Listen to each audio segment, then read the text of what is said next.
जहां चीन का नाम आया वहीं दखलंदाजी शब्द का इस्तेमाल होना जायज है, क्योंकि हर किसी पर रौब जमाना और अपना उल्लू सीधा करना चीन की पुरानी आदत है। दरअसल तिब्बत की निर्वासित सरकार के प्रमुख डॉक्टर लॉबसांग सांगाय अमेरिका से आए निमंत्रण पर व्हाइट हाउस पहुंचे। आपको बता दें कि 6 दशकों में ऐसा पहली बार हुआ है जब सीटीए के प्रमुख को व्हाइट हाउस में आमंत्रित किया गया। डॉक्टर लॉबसांग सांगाय ने इस दौरान तिब्बत मामलों के लिए नवनियुक्त अमेरिकी अधिकारी से मुलाकात की। इसी पर तिब्बत को लेकर अमेरिका पर अंदरूनी मामलों में दखल का आरोप लगा चुके चीन को अब तिब्बत की निर्वासित सरकार के प्रमुख का एक और कदम नामंजूर होता नजर आ रहा है।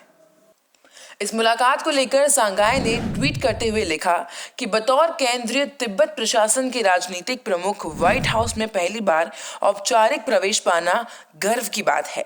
उनकी इस यात्रा को लेकर सीटीए की तरफ से आधिकारिक बयान भी जारी किया गया, जिसमें कहा गया कि डॉक्टर लॉबसांग सांगाय की इस यात्रा से सीटीए की लोकतांत्रिक प्रणाली और उसके राजनीतिक प्रमुख दोनों को अहमियत मिलेगी। यह बैठक अभूतपूर्व थी।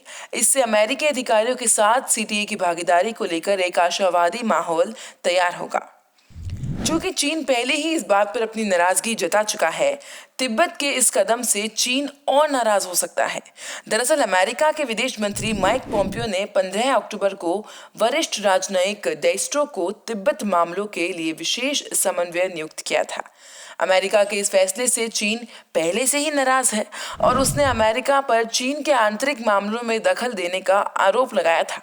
अब तिब्बत की निर्वासित सरकार के प्रमुख का व्हाइट हाउस जाना चीन को और नाराज कर तिब्बत के लिए परेशानी खड़ी कर सकता है।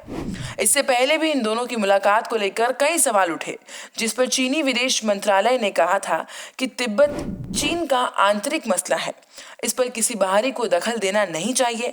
चीन ने डेस्ट्रो की नियुक्ति को लेकर भी अमेरिका पर चीन में अस्थिरता पैदा करने की कोशिश का आरोप लगाया था।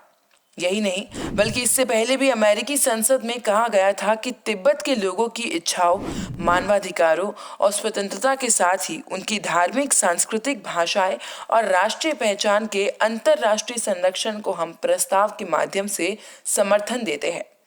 अमेरिका ने तिब्बत के 14वें दलाई लामा के कार्यों को मान्यता दी।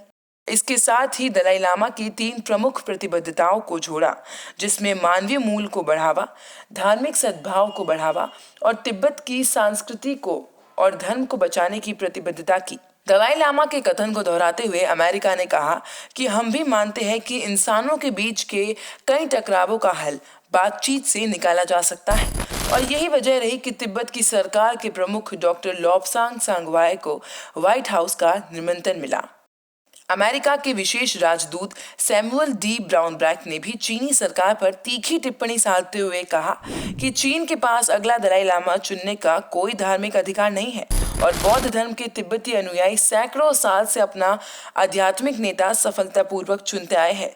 सैमुअल डी ब्राउनब्रैक ने अक्टूबर में भारत की अपनी यात्रा को याद करते हुए एक कॉन्फ्रेंस कॉल के दौरान कहा था कि वह भारत के धर्मशाला में तिब्बती समुदाय से बात करने और उन्हें ये बताने गए थे कि अमेरिका चीन द्वारा अगला दलाई लामा चुने जाने के सख्त खिलाफ है।